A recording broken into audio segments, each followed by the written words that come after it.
Get. Top of the morning, afternoon, night, depending on where you at. It's the Pope, your host that do the most. Listen, Kaylin Clark, unanimous Rookie of the Year. It's no discussion. We already knew that, right? Also, first team All WNBA. Okay, of course, if she first team All WNBA, she first team Rookie team. And so shout out to Kaylin Clark for coming and proving all the doubters and the haters wrong that, she is top notch. Now, I haven't seen where they have her listed in the MVP race. I know Asia Wilson is the unanimous MVP. So, of course, we all knew what that was going to be, who was going to hold that MVP title. But we also understand that Caitlin Clark deserved to be in that MVP race, in that top 5 candidate. Now, last time that I checked and they had a list out, Caitlin was number 6, which was blasphemous, right? They had Alyssa Thomas at number 5. Now, somebody told me in one of my videos in the comment that they had Caitlin Clark at 4 when it was all said and done. So I went to the WNBA app to go and see. Okay, so they must have announced all the award winners. And, since this person is telling me in the comments, Kaylin won Rookie of the Year unanimously, Asia won MVP unanimously, and Kaylin made first team WNBA team. So I'm like, okay, well, WNBA app should have this posted, right? Wrong. They don't. They got Asia Wilson's MVP unanimous posted, right? They got that posted. But they don't got nothing else posted about first team, second team, Caitlin Clark, the Rookie of the Year, which the Rookie of the Year conversation and debate was going on for damn near all season. Damn near all season. It was the it was the hottest topic of discussion, right? So I'm trying to figure out, okay, because Caitlin Clark, she should have had that in the bag from the beginning. I mean, it didn't make no sense. But the narrative that they was pushing, she didn't have it in the bag until basically Angel Reese went down with injury. And so it was like, okay, she's unanimous MVP. Not MVP, but Rookie of the Year. Okay? But again, why the WNBA, you ask, won't put the light and shine the light on Caitlin Clark and all her accomplishments that she has done, from the viewership, attendance, the stats, the breaking records.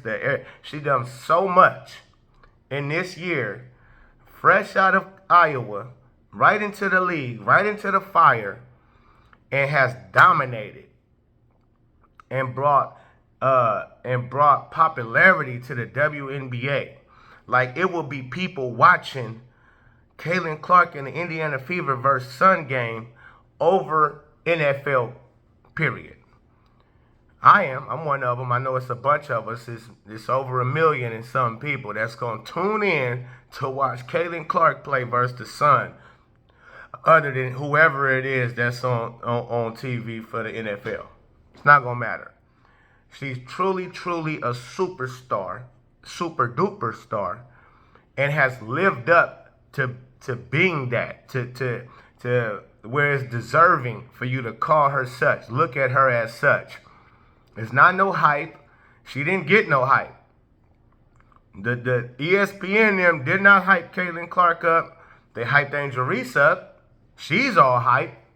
But CC22 has came and just kicked in the doors, waving the 4-4. She kicked the doors down in the WNBA and said, yeah, I'm not just here, I'm taking over. I'm not just here, I'm taking over. And so, again, I had these thoughts of her going into the WNBA that she would dominate, and she lived up to it. She dominated. I don't give a two shits what Cheryl Swoops has to say about what's dominant. I don't listen to nothing she got to say. Okay, so whatever she says, it's almost opposite. The truth will be the opposite of what she says. Okay, so if she say Caitlin Clark wasn't dominant this year, or didn't dominate, then the truth is she did dominate. Okay, if Caitlin Clark says I mean, if Cheryl Swoops says Caitlin Clark is 25, the truth is she's 22. If Cheryl Swoops says Caitlin Clark played 5 years in college and going into her 6th year and all that, the truth is she only played 4. See, so whatever Cheryl Swoops tells you, the truth is opposite of what she's talking about. So great. I'm glad she said Caitlin Clark is not dominant, because the truth is she's very dominant. She dominated, leading the league in assists, lead the league in assists, and got the record. And they don't want to tell you that she is responsible for most points produced in a WNBA season ever. She has the most points that was produced by one player in a WNBA history. She has so many records that she's at the top of the list in her first season. Imagine when she hit her peak. My God. So this is just a video celebrating everything that Caitlin went through, especially having to face double teams, blitzes, full court pressure on her all game, every game.